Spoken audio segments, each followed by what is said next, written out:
Hello, everyone, and welcome again to another Teacher Joseph podcast. Are you feeling demotivated or unmotivated? Then perhaps this podcast is for you. Before we begin, let's look at the difference between these words. Demotivated, is used when you have motivation, but that motivation is taken away from you, or if it dips for a few days, weeks, or months, or if something happens and you no longer feel motivated. Unmotivated is when you've never had motivation for a particular thing in the past and you don't feel particularly motivated to begin. Don't worry though, both of these words are used interchangeably. Demotivated is usually used as a verb. For example, to demotivate somebody, whereas unmotivated is more of a kind of adjective. The best way to remember this is to think of that prefix de. For example, to defrost food. That's food that is frozen and is being defrosted, or changing the state of the thing. So the same with motivation. You're motivated, then you're not motivated, you're demotivated. Unmotivated is when you're not ready to begin a particular thing, perhaps because you just don't have the strength or the idea on how to begin. Or maybe you just don't care. That's probably a better example for unmotivated. Whether you're demotivated or unmotivated, you really have to just pick up the pieces and try again. In English learning, if there comes a moment when you suddenly realise that you're not motivated to learn, it's really very important not to punish yourself, but to give yourself a little bit of space. In some communities, cultures, and countries around the world, feelings of being demotivated or being unmotivated can mean some form of self-punishment because you're not allowed to feel those feelings. Sometimes we have targets to meet. We have to learn English by a particular date for our job, for an exam coming up, and there's something inside us which tells us that perhaps we shouldn't continue, or we just look at the books and we freeze and we think, you know what, I can't do this. It's perfectly okay to feel that way. The secret with English learning is knowing when to stand back up. Failure is a perfectly natural process. For me personally, I can go days, weeks, or months without learning, but I'm usually motivated when I share my learning with someone. As we've discussed before, having an appointment in the diary with language exchange partners can help you a lot with your motivation because you're helping someone else and they in turn are helping you. So there's a kind of accountability there. But if you really just don't feel that you want to do that or indeed anything, it's perfectly okay. You don't need to go out and fall on a sword or throw yourself under a bus. I think we, especially older people, feel this quite a lot. It might mean that you have to change your strategy, or at least switch your strategy of learning. If you're accustomed to being alone with books, reach out to someone to become a language exchange partner.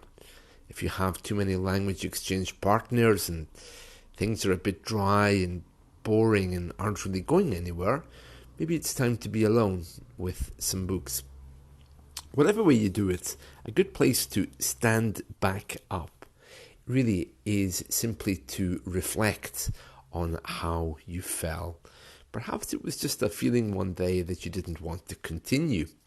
Perhaps something happened and you couldn't continue. Perhaps the summer came and there was a voice inside your head saying, you know what, this isn't really important.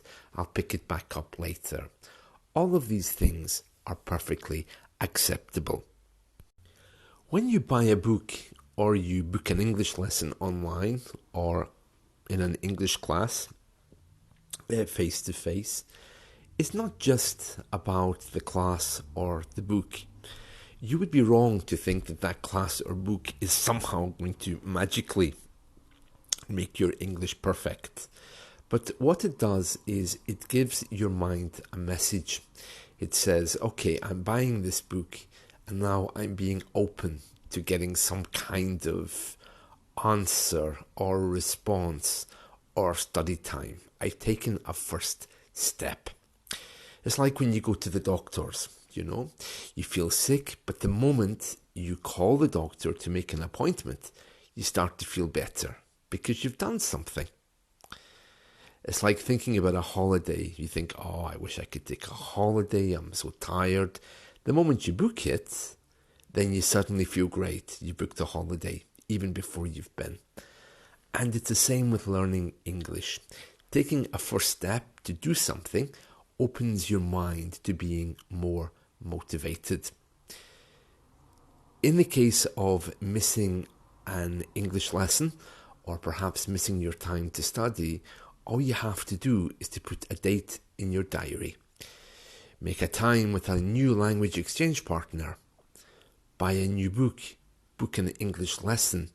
These things tell your mind that you're open and you're on your journey. And this is a very good way to pick up once you've fallen down. But I want to repeat, there is absolutely no point in beating yourself up, punishing yourself over a feeling that perhaps you don't want to continue learning English.